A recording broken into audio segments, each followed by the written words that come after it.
अस्सलामुअलैकुम नाज़रीन, welcome to the show biz talk. मैं हूं आपकी मेज़बान नताशा हसीब। ओवरऑल मार्केट की सिचुएशन 40,000 के लेवल को टच करके वापस बाउंस बैक किया और 39,500 से अबव क्लोजर। आज के मार्केट में लाइट करेक्शन विटनेस की गई, लेकिन हम देख रहे हैं कि सेंटिमेंट्स वाइज मार्केट में दोबारा करेक्शन के बाद एक हेल्दी बूम आएगा, यानी कि ये एक डिप है और इंडिकेशन है कि मार्केट के अंदर जो इन्वेस्टर्स पहले वो चांस मिस कर चुके थे अब आए और अपॉर्चुनिटी गेन कर सकते हैं। इसके साथ साथ अगर हम बात करें ओवरऑल सेंटिमेंट्स वाइज परफॉर्मेंस की, तो वो सेक्टर्स जिनमें करेक्शन विटनेस की गई है वहां पे भी वही क्वेश्चन क्रिएट हो रहा है, जहां पे दोबारा इन्वेस्टमेंट की चांसेस बढ़ते हुए दिखाई दे रहे हैं और इन्वेस्टर्स की जानिब से, क्योंकि आज भी मार्केट पार्टिसिपेशन बढ़ता हुआ दिखाई दिया और वॉल्यूम्स भी काफी हद तक जो है वो कल के मुकाबले में देखे गए कि काफी हद तक अच्छे जनरेट होते हुए दिखाई दिए। इट मीन्स कि ओवरऑल इन्वेस्टर्स पार्टिसिपेशन मार्केट के अंदर प्रॉफिट बुकिंग करते हुए दिखाई दे रही है, क्योंकि प्रॉफिट टेकिंग को रूल आउट नहीं किया जा सकता। फर्स्ट सेगमेंट की तरफ चलते हैं।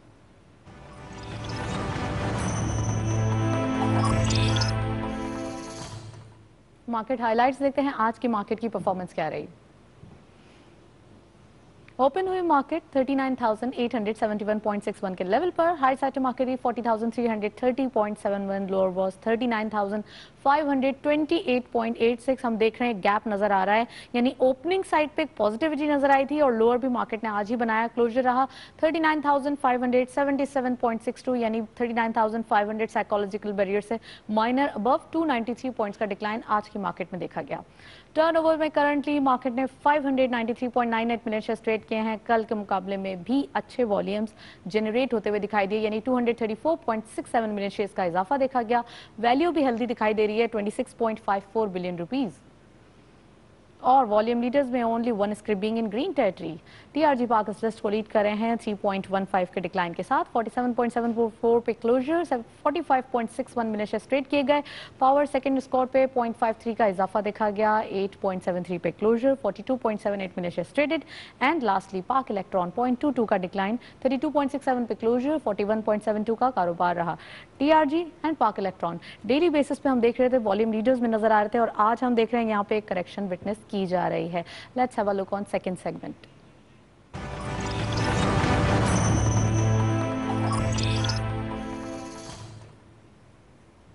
आज स्पेसिफिकली हमने एक टॉपिक चूज किया है जिसपे बैंकिंग सेक्टर को लाइमलाइट में रखा गया है, यानी कि बैंकिंग सेक्टर के ऊपर काफी हद तक कहा जा रहा था कि शेयर प्राइस में कमी आ रही है, क्या वजह है, बैंकिंग सेक्टर हर्ट होते हुए दिखाई दे रहे हैं। इंटरेस्ट रेट कम किया गया है 13.25 से 7% पे। तो ये तमाम चीजें आज के प्रोग्राम में डिस्कस करेंगे। पहले ये रिपोर्ट देखते हैं। किसी भी मुल्क की मईशत में उसकी सनतें कलीदी किरदार अदा करती हैं, और अगर कहा जाए कि सनतें ही दरअसल मुल्क की मईशत का पहिया चलाती हैं तो बेजा न होगा। तारीख के औराक इस बात के शाहिद हैं कि अगर मईशत की कश्ती ही अदम तवाजुन का शिकार हो तो कौमों के लिए तरक्की का सफर एक सुहाना ख्वाब बनकर रह जाता है। मईशत जिन सुतूनों पर इस्तवार होती है उनमें सबसे मजबूत और बुनियादी सुतून बैंकिंग इंडस्ट्री का है।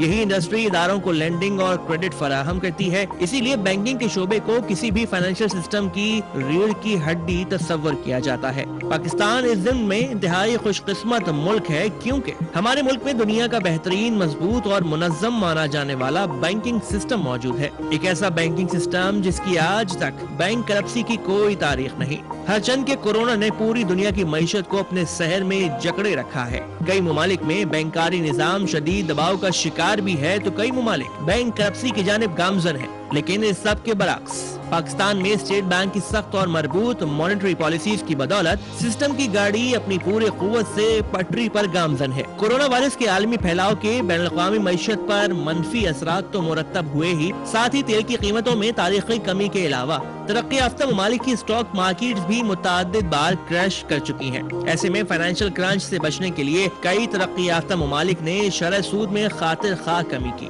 हालिया वबा के बाइस रवां बरस पाकिस्तान का फाइनेंशियल सिस्टम भी नामसाइद हालात का सामना कर रहा है। GDP मनफी आने की पेशन गोई भी की गई है। ताहम हुकूमत पाकिस्तान की जानिब से हाल ही में शरह सूद में वाज़ेह कमी की गई, जिसका असर बैंकारी सनत और हर खास आम तक खुशहाली की सूरत में पहुँचने का इम्कान है। जब कारोबार का हजम बढ़ेगा तो ही कर्जों और वाजिबात का बोझ हुकूमती कांधों से कम होगा। स्टेट बैंक की हालिया पॉलिसी और शरह सूद में कमी के ऐलान को कारोबारी तबका इंतहाई खुशाइंद करार दे रहा है, क्योंकि ये कदम न सिर्फ अवाम की क़ुव्वत खरीद में इजाफा करेगा बल्कि साथ ही कोरोना वायरस के मईशत पर पड़ने वाले मनफी असरात को ज़ाइल भी करेगा। रिपोर्ट आपने देखी और इतनी डिटेल्ड रिपोर्ट है जिसमें इंटरेस्ट रेट से लेके काफ़ी हद तक फाइनेंशियल क्रंच को भी डिस्कस किया गया है। इन तमाम चीज़ों पर बात करने के लिए स्टूडियो में बहुत ही एक्सक्लूसिव गेस्ट हमारे साथ मौजूद हैं। विदाउट वेस्टिंग टाइम उनको वेलकम करते हैं। हमारे साथ मौजूद हैं सिराजुद्दीन अजीज़ साहब, आप CEO हैं ग्रुप फाइनेंशियल इंस्टीट्यूशन के। अस्सलाम वालेकुम sir, welcome to the show. Thank you very much. और इसके साथ साथ बैंकिंग एक्सपर्ट कहना भी ठीक रहेगा मेरे ख्याल में। तो सबसे पहले ये बताइए कि वन वर्ड में पाकिस्तान की बैंकिंग इंडस्ट्री को कैसे डिफाइन करेंगे? मेरा ख्याल है एक वाहिद मुल्क है पूरी दुनिया में जहाँ पे कभी बैंकिंग फेलियर नहीं हुआ है। हैरानी की बात यह है 72 साल में कोई बैंक पाकिस्तान में फेल नहीं हुआ है। ये क्रेडिटेबल परफॉर्मेंस है और इसमें सहरा जाता है रेगुलेटर को, स्टेट बैंक ऑफ पाकिस्तान को। तो ये मैं समझता हूँ कि बहुत बड़ी अहम बात है बैंकिंग सेक्टर के बारे में। रेगुलेटर्स को सहरा जाता है आपने कहा।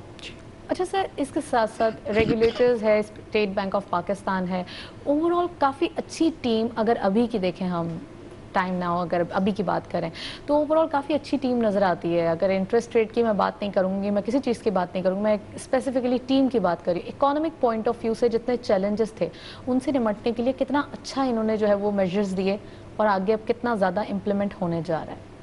देखिए, टीम बनाना एक लीडर का काम ही ये होता है कि वो टीम को असेंबल करे। कोई भी एक आदमी अकेले अपने तय मुकम्मल कोई काम नहीं कर सकता, टीम की ज़रूरत होती है। और यही काम एक मैनेजर का होता है, यही काम एक लीडर का होता है। तो इस वक्त जो लोग तैनात किए गए हैं अहम ओहदों पर, वो आपस में इत्तेफाक रखते हैं कि उनका विज़न क्या है मुल्क के बारे में। तो लिहाजा पॉलिसी मेकिंग जो होती है वो फिर विज़न के एतबार से हो रही है। इसीलिए आप इसके असरात देखेंगे लॉन्ग टर्म बेसिस पे। शॉर्ट टर्म में तो ऑब्वियसली इकनॉमिक पॉलिसी के असरात नज़र नहीं आते हैं, लॉन्ग टर्म में नज़र आते हैं। लॉन्ग टर्म कितना लॉन्ग टर्म? लॉन्ग टर्म मैं कहूँगा कि 1 साल 1.5 साल के अंदर आप इसके फ़वाइद देखने में आम आदमी को महसूस होने लगेंगे। लेकिन वक्त लगता है। ये नहीं होता कि आज हमने फैसला कोई किया और कल उसके असरात मार्केट पे आने लगे, ऐसा होता नहीं है। और देखिए, 1 घंटा, 1 दिन, 1 साल आपकी मेरी ज़िंदगी में शायद अहमियत रखता हो, लेकिन कौमों की ज़िंदगी में मुल्क के एतबार से 30 साल 40 साल लगते हैं पॉलिसी बनाने में। चीन इसकी बेहतरीन एग्जाम्पल है हमारे सामने। उन्होंने जो कार्रवाई शुरू की थी 1978 में, वो जाके पायदार हुई 2000 में। फिर 2000 के बाद से उन्होंने तरक्की, रिजल्ट्स आने शुरू हुए। तो वक्त लगता है। और पहले उन्होंने क्या किया, जो कोस्ट लाइन थी उन एरियाज़ को डेवलप किया। जब वहाँ डेवलपमेंट हो गई फिर वो इनसाइड चाइना मूव होना शुरू हुए। इसमें 30-40 साल का वक्फा लगा है। ये ओवरनाइट नहीं हुआ है। चीन ओवरनाइट इकनॉमिक पावर नहीं बना है। तो ये तस्वीर करना कि आज पॉलिसी बनाएंगे और कल पाकिस्तान विल बी डिफरेंट, ऐसा होता नहीं है। पॉलिसीज़ बनाने के लिए सबको एक पेज पे आना भी ज़रूरी है।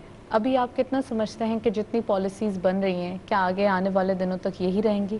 क्योंकि गवर्नमेंट्स जब चेंज होती हैं तो पॉलिसीज़ भी चेंज हो जाती हैं। कभी ऐसा भी होता है जिसका इम्पैक्ट हम देखते हैं कि आने वाले दिनों में दिखाई देता है।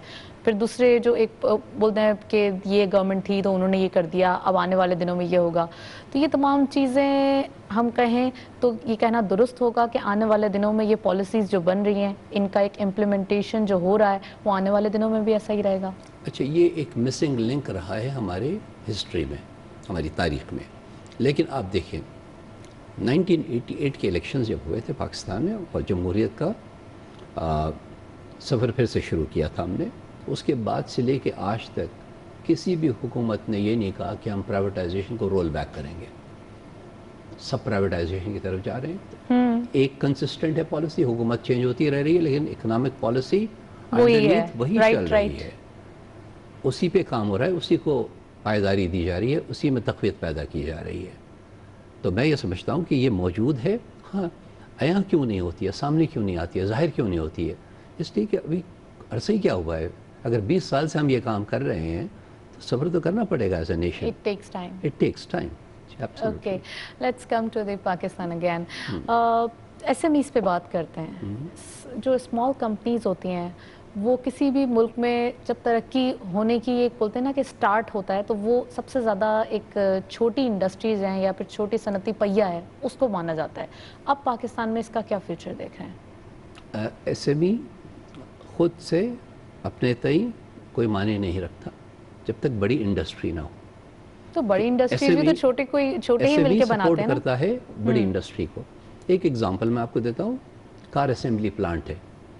कार असेंबली प्लांट में गियर बॉक्स भी है, स्टीयरिंग भी है, पहिए भी हैं, राइट, स्विच गेयर्स भी हैं, राइट.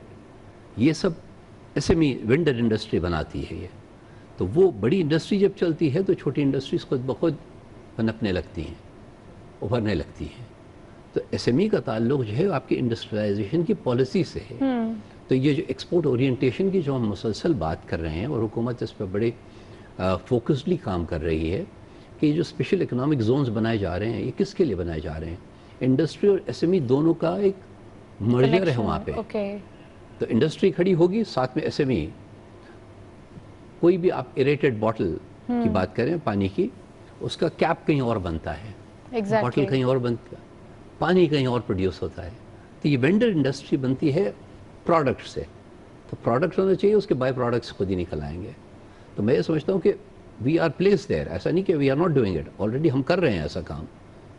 SME का सेक्टर काफ़ी अच्छी तरह ऑपरेट कर रहा है पाकिस्तान में. और उसको रिसेंटली अगर आप देखें, अभी जब से ये कोविड का सिलसिला शुरू हुआ है, मेरा ख्याल है पाकिस्तान एक वाहिद मुल्क है, तकरीबन 51 मुल्क हैं जो कोविड के लॉकडाउन में इस वक्त मुब्तला हुए हुए हैं. पाकिस्तान एक वाहिद मुल्क है जहाँ पे ले ऑफ्स मैसिव नहीं हुए हैं. आपको पता है, सबसे बड़ी बात यह है कि नौकरियाँ लोगों की बरकरार हैं, बहुत मैसिव ले ऑफ्स नहीं हुए. जब उसकी वजह यह है कि एक सेंसिबल तरीके से एक सोची समझी स्ट्रैटेजी के ज़रिए लॉकडाउन को इम्प्लीमेंट किया गया. अगर हम वो करते काम, मैं वो स्मार्ट का लफ्ज़ इसलिए नहीं यूज़ करता क्योंकि मैं खुद ज़ाती तौर पर स्मार्ट लफ्ज़ से इत्तेफाक नहीं रखता. स्मार्ट क्या चीज़ होती है, अक्लमंदी की बात है. अब उसको स्मार्ट कहना, आज स्मार्ट लग रहा है कल हो सकता स्मार्ट ना लगे. तो फिर इस वक्त जो इक़दाम किए गए हैं उसके एतबार से हम लोगों ने अपनी इंडस्ट्री को प्रोटेक्ट किया है, अपनी एम्प्लॉयमेंट को प्रोटेक्ट किया है. ठीक है. और ये कि प्रोटेक्शन की वजह से आगे चलते हुए, क्योंकि ये टेपर ऑफ हो रहा है और अल्हम्दुलिल्लाह हमारे मुल्क में सबसे ज़्यादा टेपरिंग हो रही है, right. Number of cases, new cases कम रिपोर्ट आ रहे हैं. तो नेट इंक्रीज़ जो है वो तो बिल्कुल कम होकर रह गया है. तो आगे चल के ये शरह सूद में कमी का होना, फाइनेंसेस का SME को अवेलेबल होना, और ये कि ख़ास तौर पे जो प्रोग्राम्स स्टेट बैंक ने अभी कुछ इंट्रोड्यूस किए हैं इकॉनमी में, कि वो बहुत ही कम शरह सूद पे पैसे दे रहे हैं कि आप किसी को नौकरी से फारिग मत करिए, आपके पास पैसे नहीं हैं तो आप ये लोन ले लीजिए एक अरसे के लिए. Exactly my point. जो फर्स्ट क्वेश्चन मैंने आपसे कहा था कि यही जो रेगुलेटर्स बहुत अच्छा काम कर रहे हैं, तो इन्हीं में से एक काम जब कोरोना स्टार्ट हुआ और शरह सूद में कमी करना, यानी 13.25 से 7% पे ले आना, तो ये भी बहुत ज़बरदस्त मेजर था. लोगों को इससे अच्छा रिलीफ नहीं मिल सकता था. जो लेवरेज इंडस्ट्रीज़ हैं सबसे ज़्यादा जिनको फ़ायदा हुआ है और काफ़ी अरसे से डिप्रेस नज़र आ रही थी. तो ये पॉइंट ऑफ व्यू कोरोना की वजह से आया या फिर ये आना ही था? ये होना ही था, क्योंकि हायर इंटरेस्ट रेट अगर आप देखें हमारे खित्ते में इस वक्त भी हमारा शरह सूद शायद हायर साइड पे है. दूसरे जो ममालिक हमारे पड़ोसी हैं वहाँ पे शरह सूद कम है. अच्छा, हुकूमत की जिम्मेदारी होती है पॉलिसी मेकिंग, उसके बाद एंटरप्रेन्योर की जिम्मेदारी होती है कि उस पॉलिसी मेकिंग के तहत वो आगे कदम बढ़ाए. फ्रेमवर्क दे दिया है हुकूमत ने, सारे वेयरविदॉल प्रोवाइड कर दिए हैं. अब हमारे जो एंटरप्रेन्योर्स हैं उनको थोड़ा सा आगे बढ़ के काम करने की ज़रूरत है. हिम्मत पकड़नी होगी, नए प्रोजेक्ट्स लगाने पड़ेंगे, अपना पैसा कुछ डालना पड़ेगा. हिम्मत एज एन एपेटाइट या रिस्क की बात, रिस्क की बात कर रहा हूँ मैं. एपेटाइट तो बहुत है इकॉनमी में इस वक्त, ग्रोथ की एपेटाइट है, लेकिन हिम्मत चाहिए रिस्क अजम्पशन की, और जिसमें फाइनेंशियल इंस्टीट्यूशन कंट्रीब्यूट करते हैं. आप देखें ना, लेवरेजिंग जो होती है किसी भी कॉर्पोरेट सेक्टर की, वो 80% तक 70% तक जाती है.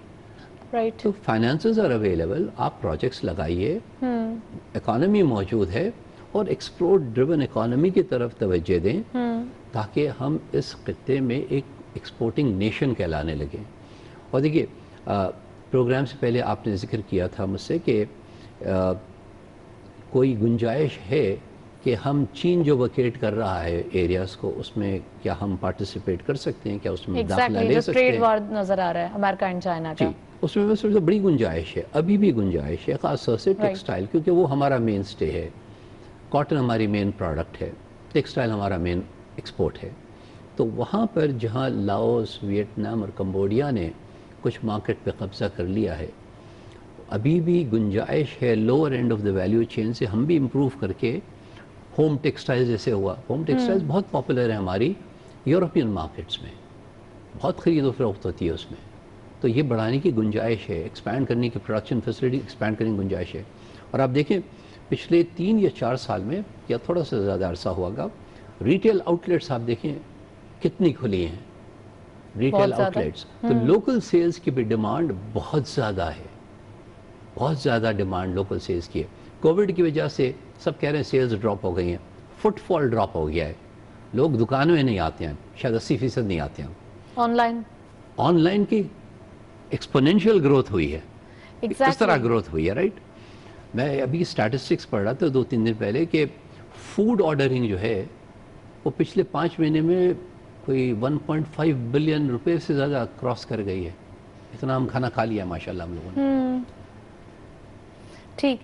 اچھا سر، اس کا یہ بتائیے کہ جو یہ فوڈ آرڈرنگ کی بات کی ہے آپ نے یا آن لائن، تو میں اس کو ایسے پوچھوں گی کہ ڈیجیٹلائز پاکستان ہوا ہے تو زیادہ تر جیسے کرونا اسٹارٹ ہوا تو اس وقت ڈیجیٹل بینکنگ یا ڈیجیٹلائز تھنگس سب چیزیں جو ہے وہ اوور کال یا ہم بولیں گے فون کال پہ ہونے لگے، آن لائن ہونے لگے. تو یہ تمام چیزیں کتنا زیادہ پاکستان کے لیے ضروری ہے، کیونکہ پرائم منسٹر کا ویژن بھی ہے ڈیجیٹل پاکستان کا، کتنا زیادہ امپورٹنٹ ہے یہ؟ کرٹیکلی امپورٹنٹ، بہت اہمیت ہے اس کی. اس کی 2 وجوہات ہیں. 167 ملین فون سبسکرائبرز ہیں موجود اس ملک میں، رائٹ؟ اس کے علاوہ اگر آپ دیکھیں جو فریم ورک بنایا جا رہا ہے ڈیجیٹلائزیشن کے لیے، اس میں availability, infrastructure, accessibility, broad internet band دینا، ٹیکسیشن اس پہ کم کرنا، یہ سب سہولتیں حکومت پرووائڈ آلریڈی کر رہی ہے. ٹھیک ہے. اور بینکوں میں کیا ہو رہا ہے میں آپ کو بتاؤں. جو برانچز میں کام ہوا کرتا تھا جہاں پہ آپ کو اور مجھے اندر داخل لینا پڑتا تھا برانچ میں جانے کے، اب میں اپنے گھر سے بیٹھ کے ساری ٹرانزیکشنز کر سکتا ہوں ون ٹچ پہ. وہ اپنے پروسیسز کے ذریعے ضرور گزرنا پڑتا ہے، لیکن یہ کہ میں اپنی آفس کے انوائرمنٹ میں، اپنے گھر کے انوائرمنٹ سے بیٹھے ہوئے ساری بینکنگ کر سکتا ہوں وداؤٹ وزٹنگ دا برانچ. تو یہ جو برک اینڈ مارٹر ماڈلز ہیں یہ جو ہیں over a period of time یہ کم ہوتے جائیں گے، یہ شرنک ہوتے جائیں گے. اور اس کی میرا خیال ہے پاپولیشن 220 ملین کی جہاں پاپولیشن ہو وہاں تو گنجائش ہی گنجائش ہے نا آن لائن بینکنگ کی. اور number of customers are very few, ابھی بھی گنجائش ہے گروتھ کی وہاں پہ. تو میں یہ سمجھتا ہوں کہ digitalization is a very critical aspect of the economy. اس میں حکومت کے پاس 2 اہم ترین data is main thing for digitalization. NADRA was the first of its kind ہمارے خطے میں، جہاں آپ کا ایک یونیک نمبر ہے، میرا ایک یونیک نمبر ہے. یہ نمبر کوئی اور یوز نہیں کر سکتا، جو NIC نمبر ہم کہتے ہیں. NIC کے ذریعے میں ٹیکس بھی پے کر سکتا ہوں، NIC کے ذریعے میں پراپرٹی بھی خرید سکتا ہوں، NIC کی گاڑی بھی خرید سکتا ہوں، رائٹ؟ بالکل. اور یہ بہت ضروری ہے اور اس پر کام بہت جلدی ہو گیا اور انٹیگریٹ کرنے کی ضرورت ہے سارے ایفرٹس. بالکل. Thank you so much for your time sir. آپ ہمارے ساتھ موجود تھے. کافی ڈیٹیل انالیسس تھا بینکنگ سیکٹر کے اوپر. اسپیسیفکلی آج کے پروگرام میں ہم نے وہ ٹاپکس اٹھا کے بات کرنے کی کوشش کی جن پہ بات ہونا بہت ضروری تھی اور نیڈ آف دی آر بھی تھی. اجازت دیجیے، ای میل ایڈریس نوٹ کر لیجیے جس کے ذریعے آپ ہمیں فیڈ بیک دے سکتے ہیں، which is biztalk@ptv.com.pk. آپ کے فیڈ بیک کا انتظار رہے گا. پروگرام دیکھنے کا شکریہ. اللہ حافظ.